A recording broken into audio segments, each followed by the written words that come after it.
right, hi everyone. Welcome to today's themed showcase and networking event. I'm just going to give it a minute or two to let everyone be admitted, and then we will jump into it. Um, in the meantime, my name is Ben Dancer, and I work at Mentor Canada as our manager of quality mentoring and capacity building, and I will be your host for today. During today's event, we're going to hear from three really great organizations who are supporting first-year students during that critical transition to post-secondary. Each of them will be given about 15 minutes each to present their program, and at the end, we'll have some Q&A time. So please jot down your questions as we go through today's presentation. Which leads me into my encouragement to please participate in today's event. So introduce yourself in the chat, share your name, organization, and what you're hoping to learn today. And then, as I just mentioned, please ask your questions. That's what really makes these events productive and engaging. So jot them down or put them into the chat as each of the organizations are presenting, because we'll have some time at the end for all of you to ask your questions with our three panelists today. And as usual, today will be recorded, so participate in ways that are comfortable for you. You don't have to have your camera on, although of course you can if you wish. Before we begin, Mentor Canada acknowledges that the lands upon which we operate are the traditional territories of the respective First Nations, Métis Nations, and Inuit, who are the longtime stewards of these lands. If you're new to Mentor Canada, this is maybe your first event with us, welcome. We are a national registered charity, and our mission and vision is to accelerate and scale world-class mentoring in Canada. And we work at every level, local, provincial, federal, with governments, businesses, schools, community organizations to accomplish that mission. I won't go into too much depth into about who we are and what we do, but if you're curious, please check out our website or scan that QR code to learn more. So we have three items on our agenda today. I'm going to give a very quick introduction to today's event. I'll introduce our speakers, and then I'm going to get out of the way and turn it over to them. They've been each given 15 minutes to present on their mentoring programs and their organizations and how they support students during that transition to post-secondary. And then, as I mentioned, we'll have that Q&A, so please have your questions ready. So today is one of the offerings through our National Community of Practice for Mentoring Professionals. And it's the themed showcase and networking series. We also have a visiting expert series. And really the heartbeat of this event is about celebrating and recognizing the incredible work of mentoring programs and organizations who are creating space for young people and mentees to thrive through their organizations. So we really try to identify and shoulder tap organizations who we think are doing really great work and invite them to come in and talk about and share and celebrate how they're doing that.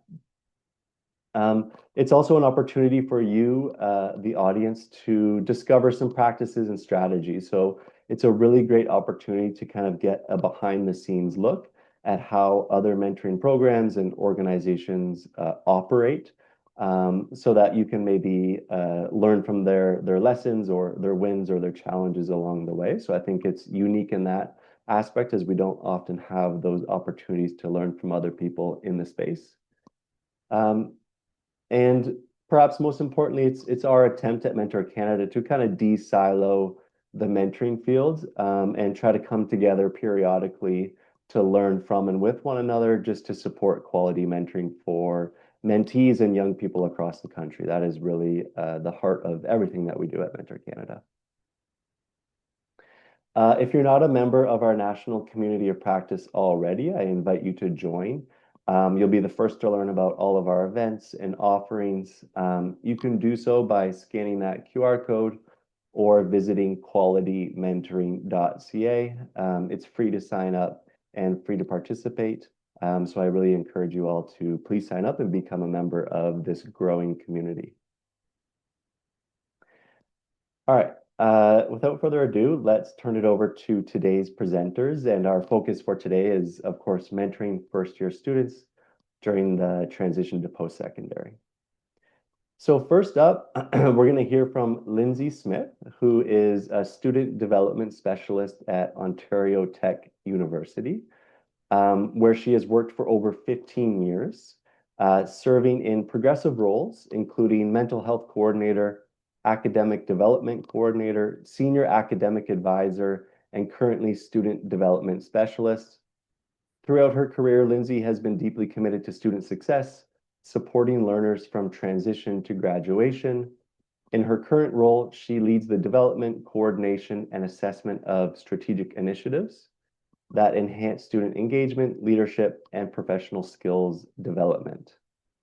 She collaborates closely with students, faculty, and staff to deliver impactful orientation and transition programs, student leadership initiatives, and peer mentorship programs.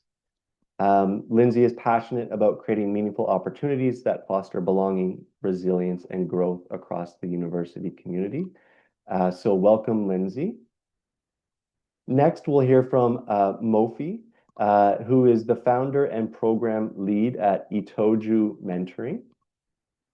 Mofi is a program leader and community developer whose work focuses on how identity, belonging, and care shape how Africans in the diaspora move through Canada and the world.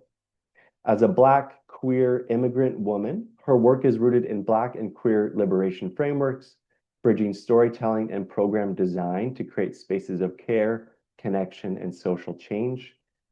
She has over 10 years of experience in the higher education and nonprofit sectors, particularly embedding anti-racist, anti-oppressive, and intersectional frameworks into education programming and advocacy for racialized newcomers, immigrants, and 2S LGBTQIA+ youth. She is, of course, the founder of Itoju Mentoring, a grassroots program created to support African international students in Ontario, creating and designing identity-affirming programming, mentoring, and social events. Mofi completed her Bachelor of Arts in Forensic Psychology at Ontario Tech University and a Master of Arts in Immigration and Settlement Studies at Toronto Metropolitan University. Welcome, Mofi. And then last, but certainly not least, we'll be hearing from Gabriela, who is a coordinator of peer programs at Queen's University. In the peer programs coordinator role, Gabriela leads peer mentorship and student engagement initiatives that support transition, community building, and skill development. Gabriela worked closely with student leaders and campus partners to shape programming, deliver training, and create recognition and growth opportunities that strengthen student leadership pathways. Gabriela enjoys being a mentor educator and a relationship builder that builds engaging and inclusive student experiences. Welcome, Gabriela. So as you can see, we have quite a stacked roster for today's event, and it makes me think, man, I got to work on my bio. These bios are sharp.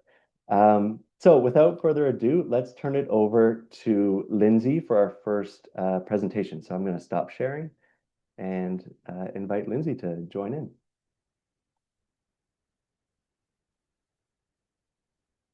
Okay. Hello, everyone. So my name is Lindsay Smith. My pronouns are she, her, and I'm a student development specialist at Ontario Tech. I feel like this is meant to be because Mofi, it sounds like you did your undergrad at Ontario Tech.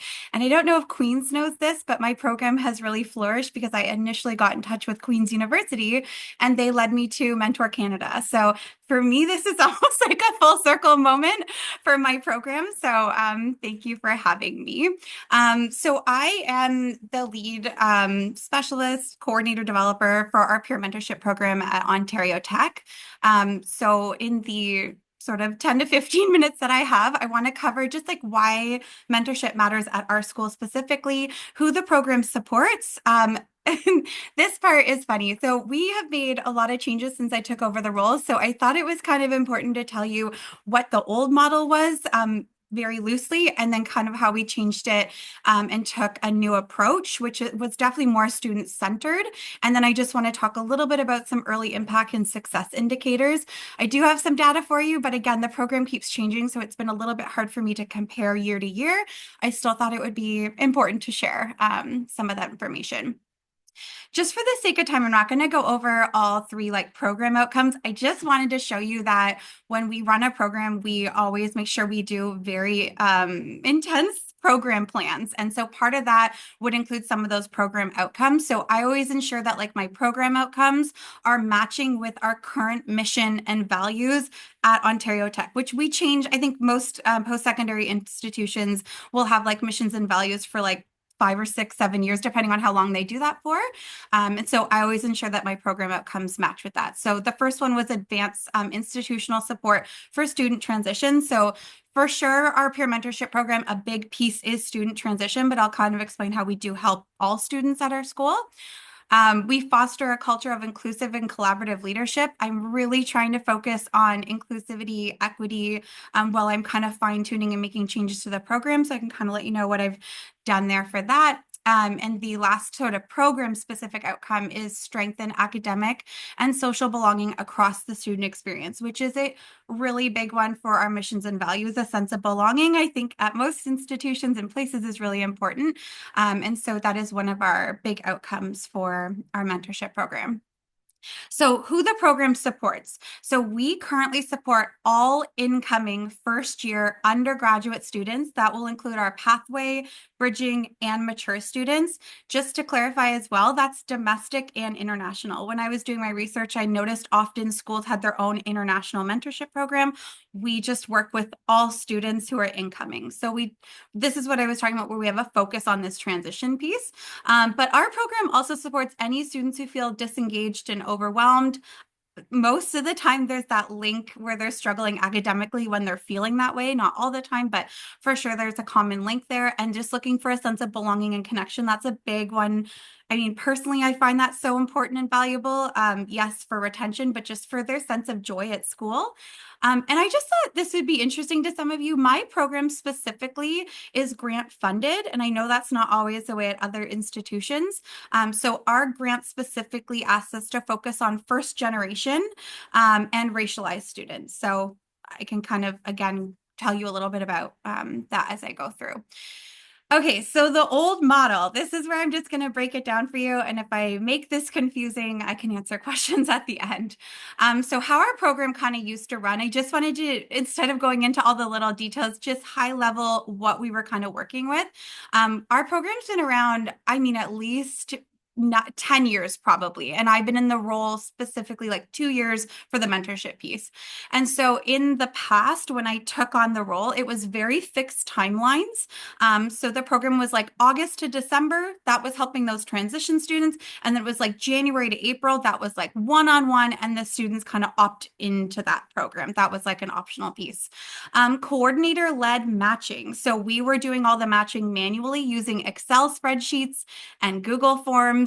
And just for context, we were manually matching over 2,000 plus students. So again, the first thing I did when I got the job was like, I'm finding a software and I will do anything for this software.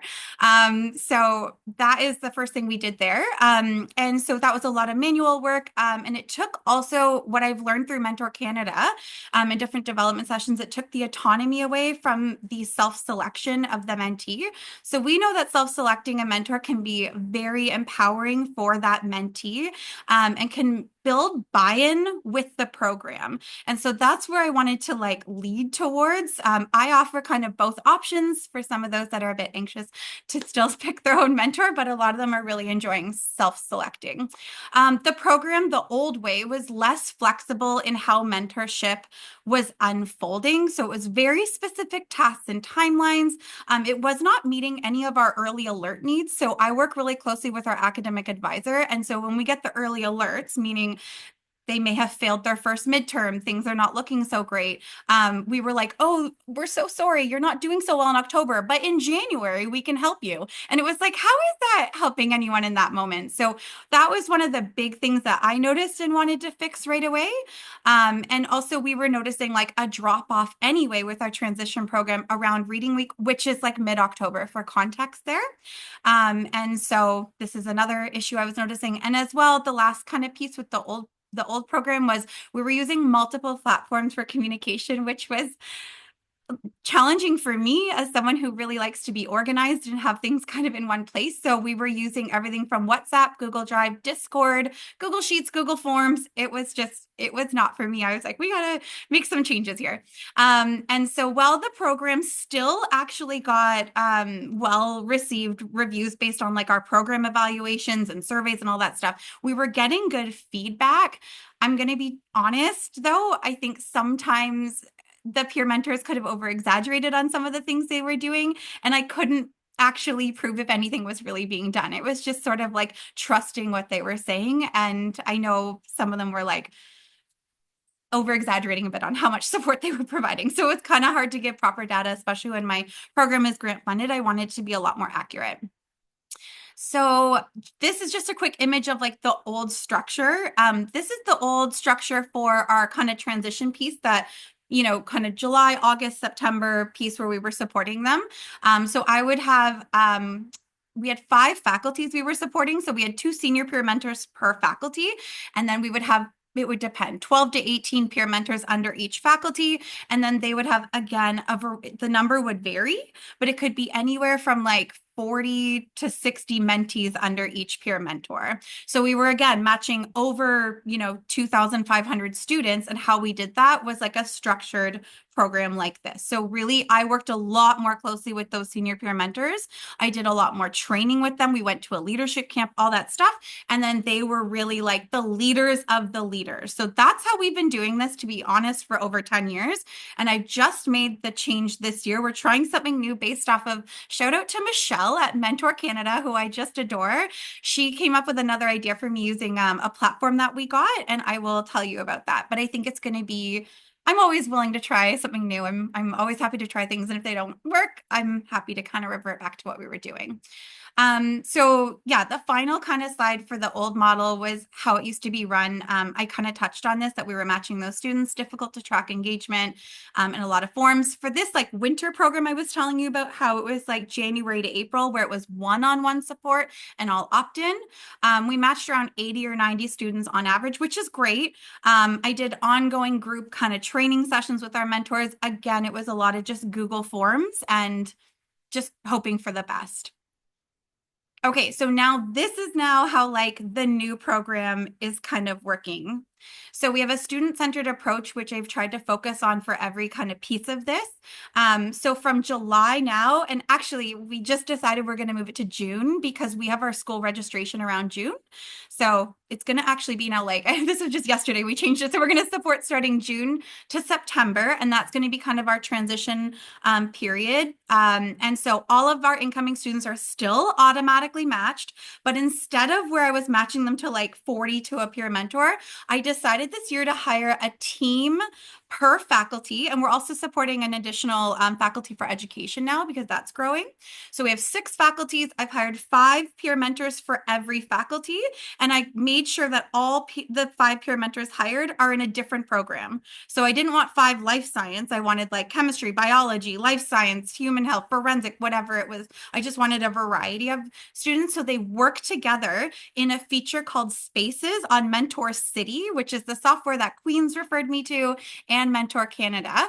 And so we're actually going to do something where every incoming like business student or science student gets put in a faculty space.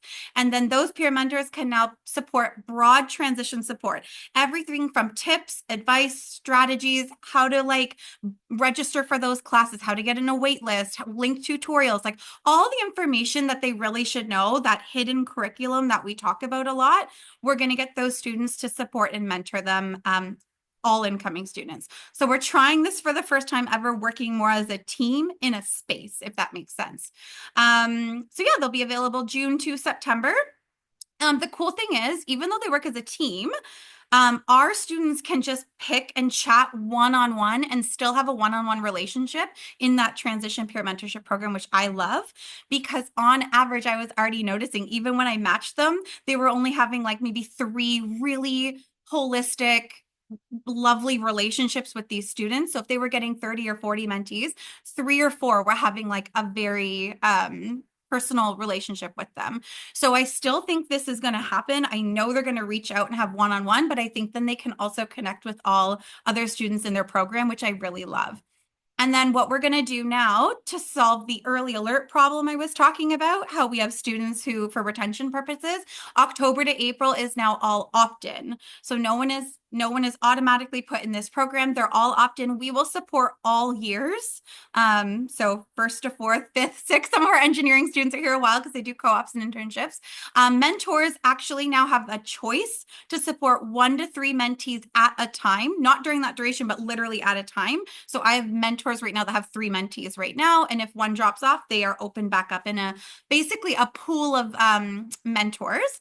And this is definitely more focused on the relationship reflection, goal setting, utilizing resources. It's much more individualized. And the cool thing I love about this is that they can also determine the length of the relationship. I noticed that sometimes a mentee only wanted like 10 minutes, 10 minutes, sorry, one meeting with a mentor because they want to know how to make friends and get involved in clubs. We were forcing them to have a 4-month relationship to meet friends. That made no sense. So now the mentee and the mentor can work together and they fill out a mentoring agreement and they say, how long do we want our relationship for? Let's start with 1 month. Let's start with 2 months. And the cool thing is, if they like are in a relationship for 1 or 2 months and the mentee's like, I still want support, I have all these other things, they just extend their mentoring agreement and they can still be in that relationship. They can also end it and match with someone else if they want. I just put a couple remaining slides in here in case anyone was interested. I was wondering if someone was starting out a program, they might wonder how I recruit. So I just thought I would also add this on really quick. So we do a mass leadership recruitment in collaboration with other offices. I lead it just because I was hiring the most peer mentors at the time. So we work with our sustainability international office. I have a bunch of different people in my office that we work with. So we end up having like 6 or 7 different leadership opportunities and we do mass recruitment together. And then we do, 3 of us will do like collaborative carousel interviews. And then that's how we kind of like can mass hire. I also will keep on anyone who's performing well. I just roll them over. I don't make them interview anymore. So once I know them, I'm like, you're hired, stay with me. You're amazing. Let's, keep going on that journey. I also now with the new program, I do ongoing recruitment for mentees and mentors actually. So literally from September to April, I will continually hire mentors and let mentees join the program. So I made it like super, super flexible. Yeah, and I roll over anyone who is great. The training and responsibilities, I won't go through all of these in detail because I know I only have a few minutes left. But I just put a list of some of the things that we do. AODA is included in this, of course, it's just not listed separate. But we do like a huge leader welcome event that we link with a professional development thing. They get to meet new friends. We take them to Camp Mediba every year. I'm now taking them. So I said 5 per faculty, and then we're doing 2 for education. We're actually, for the first year, taking all 27 because fully covered. They do not pay for it. So we do training for the role, and then they're also like personal professional development there and team building. I have like online synchronous. We do like foundational training before they do peer mentor training. So I know most institutions kind of do something like this when I was kind of researching. So we have an ambassador program, which is leadership development. It's 4 levels. We just make our peer mentors do level 1. And even to make it easier on them, because I wanted to reduce the training, there's like a mini course that they can do online called Leadership Foundations. I'm now letting them choose which one they want to do. Again, my whole goal is to make this so much easier to opt in, so much easier to do the role, and like less of to me, a burden on these students who are already like very busy. We do some like asynchronous training. Again, I'm talking minimal though. They all come to our orientation over Labor Day, 3 days. They are the heart of our spirit squad, and they lead and actually plan some events. So it's one of their favorite things they do. And I usually do like a meet your peer mentor event. Yeah, and then the one-on-one program for the like the October to April, I do onboarding in informal group interviews. So I'm basically, yeah, training them and interviewing, and then I make a decision if they're going to be hired. I do a bit of like asynchronous training that they have to do, like a course. I'll debrief with them, and I obviously use a lot of communication with Mentor City. We have spaces and things like that. My last two slides are just some data really quick for you. Again, I can always touch upon this if you want to know more. So because I have Mentor City now, I have a ton of data, but I wasn't going to share all of it. So essentially, please keep in mind, this is the first year doing like the newest program. I don't have data to tell you on that yet. But right now, winter 2025, it was the old structure, but I actually did get to use Mentor City. So I had a bit more content there and data. So I had 52 mentors, 47 mentees. The retention rate was pretty good. Overall, 83% of our mentors were really satisfied with their progress with their mentee, and 87% of mentees were satisfied with their matches. So I was super happy to see that. This was for fall 2025. So this is that transition program. Again, it's the old structure, but I had Mentor City. I've only had Mentor City for a year. So we matched 2,443 like relationships we had. So I had 90 peer mentors that I divided the 2,000 students across. So 31 relationships met. Like I just put like this was cool data, like how many like 31 matches, like again, met once, six met twice. Again, this was the first year I've ever used it. And I think the peer mentors were kind of getting used to trying to do it. So I'm hoping my data will be like increasing as we kind of move along. 80% of mentees rated their overall experience good to excellent. Most were excellent. I just blurred that together. 87% of mentees recommended the program to other first year students. Yeah, I don't think we need to go into all the detail there, but just so you had like a bit of an idea of the program. And then what's next for me is ongoing improvements. I'm working with our Black Youth Visionary program, and we have a really cool idea to do like a meet your mentor like event. I'm trying to have a lot more resources for our Black Youth Visionary program. My current mentors who are in the Black Youth Visionary program are promoting that. So if a student who is identifying as Black wants to have another student who is in that program, they can help support that. I'm also working with patient a lot more closely to figure out how we could have like a space or support for them. I also did Mentor Canada. I did a PD development session with them. So I've is there, but it's a work in progress and I'm trying to make good changes. And I think it's come a long way from when it first started. So yeah, that's it for me. Thank you. Awesome. Thank you so much, Lindsay. It's nice to see the evolution of your program and all of the new improvements that you've made. So bravo. If you have any questions for Lindsay, please pop them into the chat or jot them down. We'll have an opportunity to hear from her at the end of today's event. But at this point, I'll turn it over to Mofi to hear from her and her program.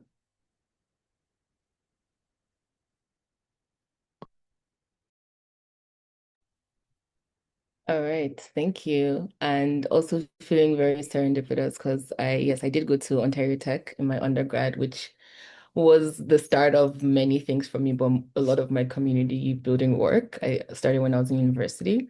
And my first job after my master's was at Queen's and worked at Queen's for over 5 years as well. So it feels really good to be in space with these institutions while I talk about Itoju mentoring program. So we are a community-based mentoring program, and our purpose is to equip young international students, young African international students, particularly in Canada, with the tools, resources, and community necessary for them to excel academically and thrive. And our vision by the end of, or not by the end, but what we're hoping to build into is an interdependent network that fosters a sense of belonging and a softer landing through holistic programming and resourcing for these students. And you'd see all through this presentation just photos from of our mentees, of different folks that are in our program as well. Um, but essentially where this came from is relocating to a new country can be daunting. I came to Canada in 2010 as an international student, and just knowing how hard that journey was for myself and other people that I know, people that are in my networks. And that started planting seeds for me around what does it look like to create a program, or what does it look like to connect folks within community. I would get a lot of questions from my mom being like, hey, my friend's kid is moving to Canada and they're going to study engineering or whatever the case might be. Can you talk to them? And I remember back in the days feeling like I know nothing about engineering, but I might know someone that knows something about this program. And that's what began to plant those seeds for mentoring for myself and alongside Obakem, who's on the screen, who's my founding partner. She also came as an international student, also an Ontario Tech grad. And we started working on this together and really wanted to build that gap, to build that knowledge gap faced by a lot of African Black international students in particular, and to reduce the impact of like, I don't know what I don't know. Because a lot of folks, and especially a lot of even domestic students as well, have those contexts. And a lot of international students come in missing those contexts or not having those contexts. So we really wanted to begin to close that gap for them. And we formally launched in September of 2024. So we're still very new, such a baby program at this stage. And we are also grant funded. We're funded by the Laidlaw Foundation, which really supports, I think their intention for this grant that we have is to create programming or create support for folks that tend to be more marginalized in different systems, and particularly ours was the education system. And yeah, we got funded to be able to run this program for 3 years. So we are currently deep into our granting cycle at the moment. So a bit of a snapshot of what our program who we're serving right now. We have students represented across all these institutions, TMU York, all the way to Western University of Niagara Falls. And majority of our mentees, so over 66% of our mentees are in their first or second year. So they are at that very early stage of their degree and representing currently over 6 countries in West Africa. And the reason why we wanted to do, I don't think I spoke to that, but really particularly focus on African international students. Firstly, like we came from where we're both Nigerian, we came from Nigeria, and we wanted to really create something that was intersectional and really community led. I know that a lot of institutions have programs, a lot of communities also have programs, and it can also feel daunting to or like the limitation of being able to provide that very specific need that a student might have is one thing that I've noticed that capacity-wise is almost impossible, but there's also responsibility on a community level to also fill in some of these gaps. And that's where this came in, and that's why we're at this moment at least focusing particularly on African students, with the hope that if we do grow, we have more resources to support other international students. And the majority of our mentees are in STEM programs. So these STEM programs are usually high pressure, sometimes harder to get in or harder to maintain or harder to really get jobs afterwards as well. So we see a lot of our mentees coming from these programs and then more representation in business related programs and then to social sciences. And our least representation at the moment is around like skilled trades. So who makes up our team? So it's myself on the end and Obakemi on the other end as well. But we're really lucky again with this grant that we received to be able to hire international students as well. And that was one of the core ethos of the program is that we really wanted to build it alongside the students that are going through the experiences at the moment. Even if we were students, for me, over a decade ago, the landscape has changed so much. So really having students that are currently going through it was really important to us. So these are the folks that currently make up our team. And yeah, they're currently all students at the moment and they really help inform what we do, how we hold space, how we create the program, how we design it, and so much more. So for some of our values, Itoju means care in Yoruba, and that is the ethos of how we built this program. We're centering care, ensuring that, or remembering and ensuring that these students know that they are cared for. And for me, when I think about it through a critical race lens or even understanding like anti-Blackness, a lot of Black students don't receive that care or aren't told that like, or programs, systems aren't designed with care in mind. So that becomes the ethos, or that became the ethos for us is to ensure that we build this with the mindset that we are providing a caring space for international students and for African students in particular, and centered on joy. So a lot of our program design is also focused on joy, on Black joy, on joy despite how challenging, as I'm sure folks might know, being an international student is really tough. So despite how challenging it might be, there's joy in the process, and really trying to lean on that identity affirming assets model where when mentors are working with them and when we are working with them, we lead with their assets and their skill sets and less of the deficient model where it's just focusing on all the things that they might not have, all the things that they might not bring in with them. So these are some of the values that we center in our programming and help us build something that is really responsive to their needs. So our program activities, we are cohort based at the moment and we run per cohort, so fall cohorts and winter cohorts. And it's kind of broken down into four quadrants. So we offer like one-on-one mentoring and folks are paired. We do the pairing. So listening to Lindsay talk about the pairing, I definitely can't imagine what it would look like pairing for 2,000 folks. And even because our capacity right now is a very small cohort, we run about 20 people per cohort, and that also is time consuming. But right now, we currently still do the pairing. It really helps us to um, feel that personal connection to the mentees that we're working with and the mentors that we work with. But our mentees receive one-on-one support from individuals, people that have gone through the education system as international students or that are currently working, so working professionals. And it was really intentional to have either like professionals, so people that have actually gone through the whole system, or people that are in their upper year, but we mostly see our mentors are professionals already working in the field. And we build a supportive community. We have a WhatsApp community group. So that's where we do a lot of our communications and where a lot of folks interact on. We also hold monthly Itoju socials. So these are socials where mentees, mentors, and other members of the community can come to where people just hang out. It's kind of like a third space where they can just relax outside of school or outside of their usual systems or spaces that they go to. And then we regularly host mentee pods. So these are like smaller groups where we've grouped folks according to their program of study or areas of interest that they're in, and then they can connect in smaller capacities. And then we also host monthly live sessions. So these are our knowledge sharing sessions where we bring in experts to talk to the students about things pertinent to them. So we talk about financial literacy, career planning, immigration, wellness, navigating post-secondary as an international student. And then the last thing that we really try to incorporate is goal setting and reflection. So we have different reflection sheets that we've created that mentees and mentors can use as they go through their mentoring relationship. At the beginning of the program, we kick off with an action plan. So everybody has to fill out an action plan so that helps us keep track of what's happening during like for the duration of the program. And then we as well can also follow up or fill in the gaps that the mentors themselves might not be able to have. Okay, so some of our approaches to mentoring, let's see. All right, so I think I spoke to this a bit. So our focus areas are mostly around transition mentoring. So folks just looking for people to talk to.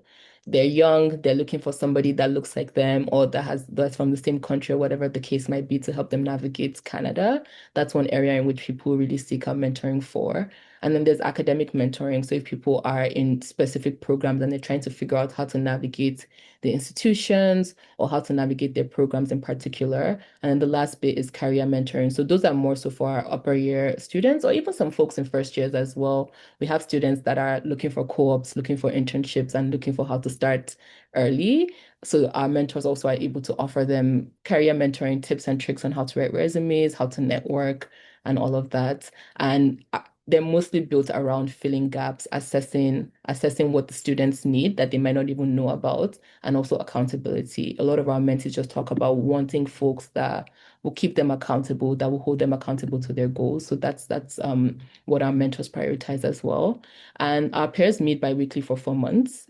And we mostly do our recruitment through social media and word of mouth and referrals. We are really building, we know that young people are online, so we're really building that, using social media to get the word out there. But at this point, people are telling people hear from their roommates, from their friends, from their siblings to join the program. We kick off with a live mentor training. So once a year, we work with Mentor Canada with Ben and Michelle to deliver a mentor training to our team. And those go really, really well. And then for other folks, we also utilize Mentor Canada's online training as well that people are able to do on their own and send a certificate. So that's how our mentors mostly demonstrate that they've gone through the training. And we also hold intake interviews with all of our participants. So this is where we, for 30 minutes, everybody that has applied to be part of the program, we talk to them, we get to know them, we talk about the expectations. And it has really helped us with that buy-in and follow through because once they've met with us, I find that people are more committed to being part of the program. And we do this for both mentors and mentees. And we have like an extensive onboarding. We have community guidelines, code of conducts. We match folks, like we put both of them in like a group chat and we match them that way. Folks, as I said, have to complete an action plan and they also have to set intentions. And those are some of the key things that we ask before we kick off the program. Yeah, I wouldn't go through all of this. Our mentors also have opportunities to participate, so they can develop resources with us, they can lead trainings, they are sometimes they sit on panels, they lead our live sessions as well. So we really have mentors also be part of the process. And then we close off with like monthly, and so every month we do a monthly engagement survey, which is one of the ways we get to hear how things are going in the program. Each mentor and mentee has to fill out a survey to just let us know if they connected, how things are going, what they talked about, and if they need any support. And then by the end of the program, we also do a closure survey.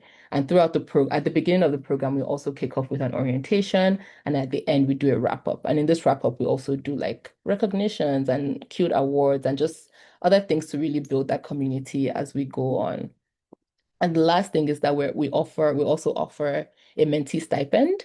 So our mentees, every mentee that participates in our program gets a stipend at the end of the day. And this was intentionally built into our grant application because again, the economy is tough. And for international students as well, balancing a lot, money can be good. So we also just combine that to as an incentive and as a give back to them as well for spending their time in their self-development.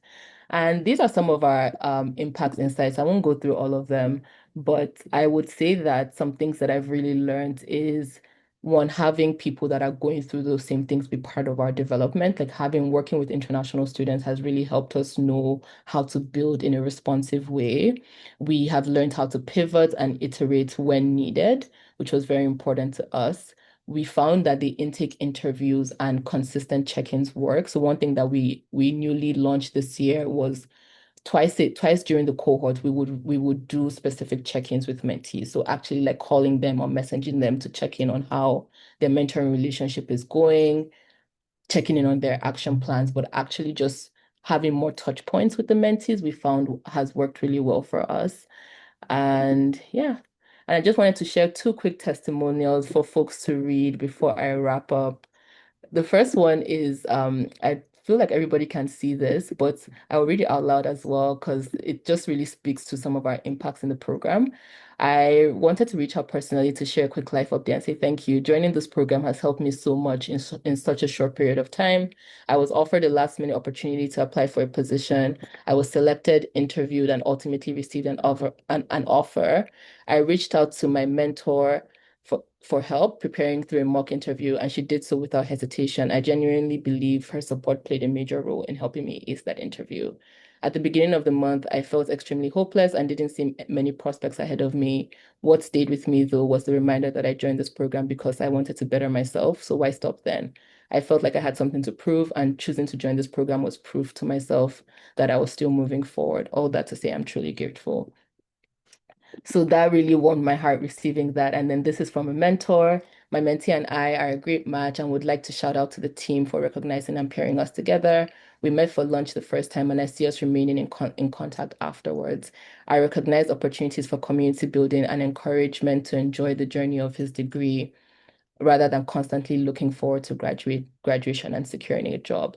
And I picked this one is also highlighting that for us, the mentoring relationship, it's kind of like similar to the concept of like big brother, big sister, where we're here to support a holistic journey. It's not just about your academics or your career, but who you are as a person. And I know that a lot of international students feel so much pressure. You have to get a job, which is like so that you can get your PR, so you can get so many things. But then the joy gets lost in the process, rightfully so. So it's really nice to see a mentor being able to support the slowing down, the community building as well. And yeah, that's it from me. Thank you for listening. You can follow us on socials. We are at Itoju Mentoring. If you ever need to reach out to me, you can connect via email as well. And you can visit our website. And yeah, we're always open to collaborations, to connections, to cross promotions, anything of that sort. Thanks, Mofi. That was wonderful. It's always encouraging to see kind of more grassroots organizations and how you got started just from your mom saying, hey, this person just moved here, we need some support, and you kind of, answered that call to service. So that's awesome. Thank you so much. All right, last but not least, we'll turn it over to Gabriela to hear about the Queen's program.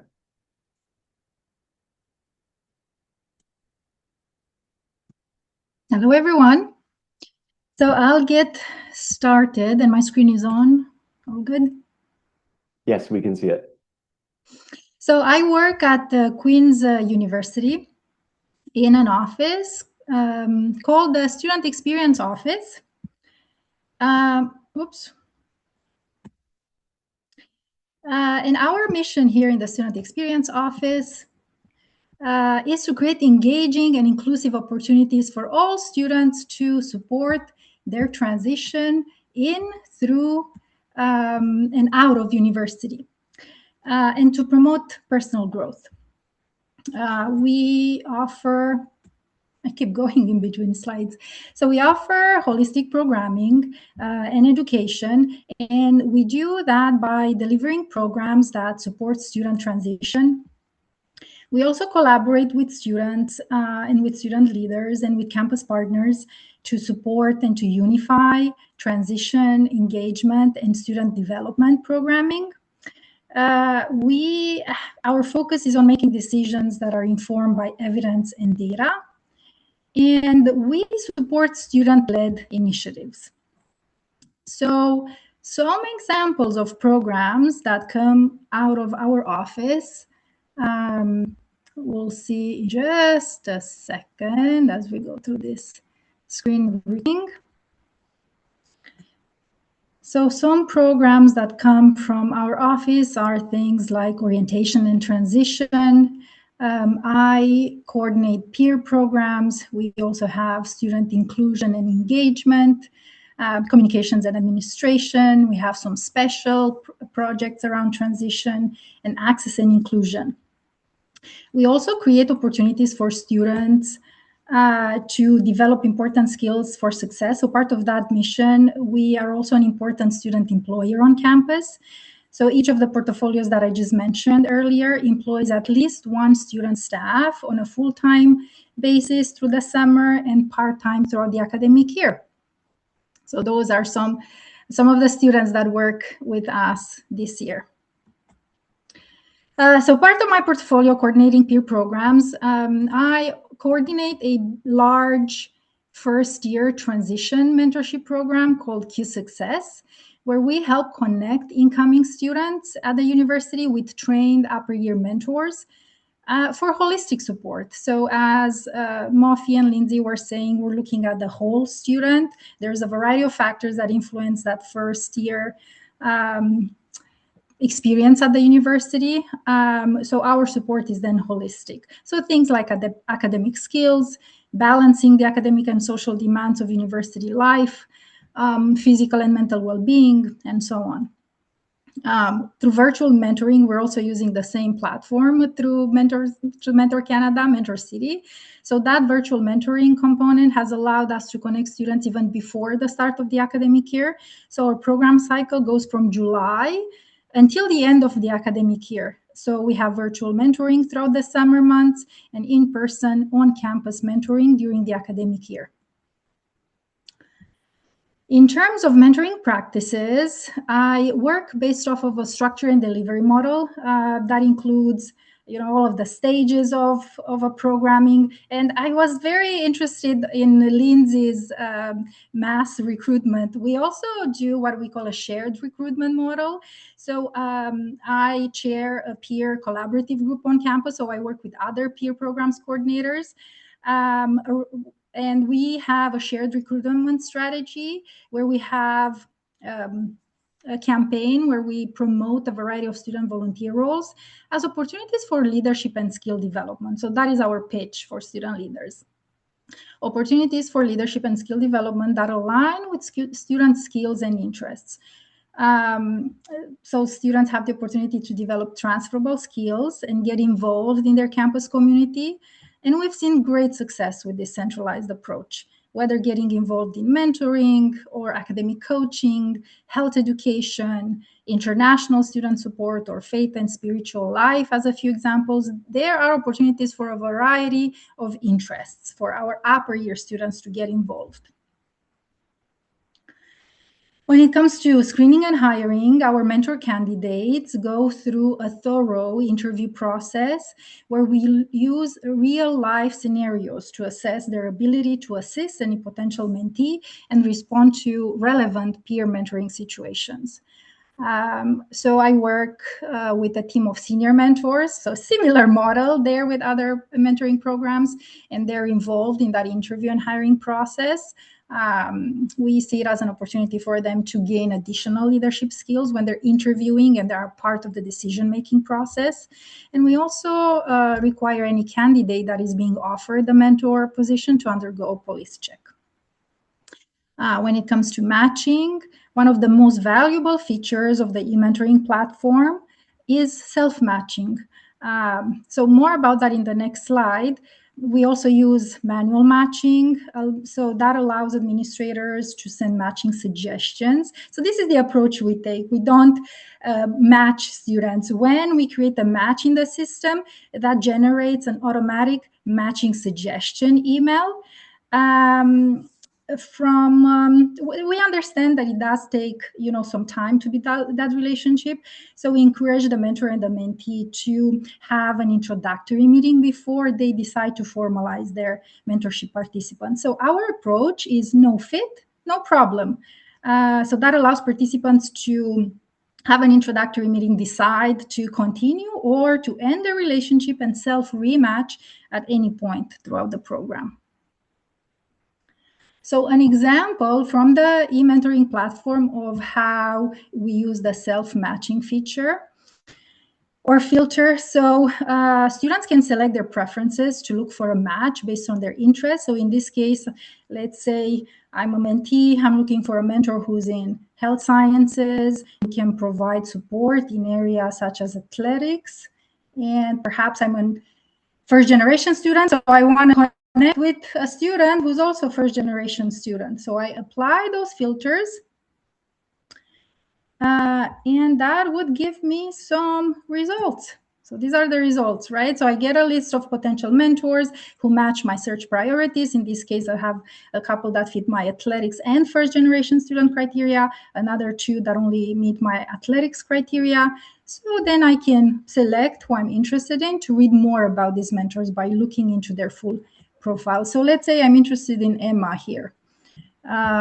So I can learn more about her from her mentor profile here. Lots of opportunity to provide details around their experiences, their strengths, and their skills. So I can decide to send Emma an invitation for an introductory meeting. So just a snippet on how we use the platform. Training and support practices. We offer a comprehensive training to our mentor team throughout the summer months. So that's where the mentoring platform comes into place. Zoom is very helpful to provide that training. And we use topics that prepare our mentors to support their mentees. So I work with a variety of campus partners to deliver this training. And we have created also, in terms of support practices, what's really helpful is a tiered mentorship reporting structure, as I mentioned. So I work with a team of senior mentors. So those are paid positions, as well as a student leader who helps support the senior mentors. That's another paid position. And then the mentors who are volunteers. So to give you an idea of the scale of our program this year, I work with a team of 172 peer mentors. So with this structure, we're able to maintain robust support for that team of mentors, as well as leadership pathways for mentors to continue to grow progressively as senior mentors or as student leaders on campus. So a few insights in the impact of our program. I will say that participation in our program rose significantly since we've implemented the e-mentoring platform. We have seen, as you've heard before from the other presenters, things like features like member profiles and self-matching really increase the participant voice and choice in the program when they're able to really choose their own mentor, as well as their satisfaction with their programs. So they have that agency. So this is just some data on how our program just exploded in 2021 since we started with the e-mentoring platform. In terms of practical implications, I will say that wherever appropriate, if you work with the mentoring program, if you have the opportunity to explore ways to increase your participants' autonomy in the matching process is so important. And the platform does help. But if you don't use one in your program, there are, sometimes like barriers, like financial barriers. But there are other ways for your participants to choose their own mentor. So if you can explore some of those opportunities through events, such as we have an in-person event called Speed Friending, where we invite mentees and mentors through a kind of a speed networking type event. So they have an idea who our mentors are, and then they can go in the platform and send them an invitation to be their mentor. Another thing that's really helpful in mentoring programming, I find in our program, is to have a clear program framework, to have clear protocols and clear expectations for mentors and mentees that really help to ensure that mentors build trust in the program. When they know there are structures and there are protocols set and steps for them to take maybe in a crisis situation. So they feel set up for success in their roles. I think another thing for me is building positive relationships with the mentors in the program and focusing on the mentors' experience in the program really helps to ensure that they feel valued and that their contributions have a meaningful impact. It really helps them to not only start engaged, but stay engaged throughout the year. So our mentors meet as a team led by senior mentors on a bi-weekly basis, and they have opportunities to share from their mentee situations and get insights and tips and advice from other mentors. And we also build student development or mentor development opportunities throughout those meetings throughout the year. So those are not only expectations to participate in those meetings, but mentors actually want to come and meet other mentors and participate in these opportunities for growth as leaders. So with this slide, I'm just sharing some data from our program, the impact that we see on mentees in our program. So things like 96% rate overall experience with QSuccess as enjoyable. 97% feel like QSuccess helps them build new skills for being successful at the university. So these are really, really good numbers here that we love to see. And they do feel like QSuccess helped them feel like a part of Queen's community. And these are, of course, our objectives, our goals for the program. And we're really happy to see that we meet them. And then lastly, we're also looking at the impact that the program has on mentors. So every year, between 35 and 50% mentors return to the program. And that number actually includes the students who are graduating. So the actual number and they're thus not able to return as mentors because they're graduating from university. So the actual return rate is higher. We love to see that. We get over 2,000 mentoring logs every year. So we take that as a sign that mentors and mentees stay engaged throughout the year. So that was my presentation. And I've also included here a link to the QSuccess website if you are interested in learning more about the transition program that Queen's University offers. Thank you so much. Thanks, Gabriela. That was awesome. And thanks to all of our presenters today. Unfortunately, we only have 1 minute left, and I want to honor everyone's time just in case you have other commitments. So maybe I'll get each of the presenters to put their email in the chat. And if folks want to send you their questions, they can do so that way. But if anyone has one kind of burning question, please, now is the time for a 30-second answer. But I see that a lot of folks have been engaging in questions and answers in the chat as well, which is nice to see.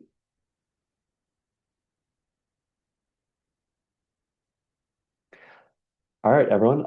So thank you for attending today's event. Again, thank you to our presenters, and the recording will be sent out to everyone shortly, and I hope you all have a great rest of your day.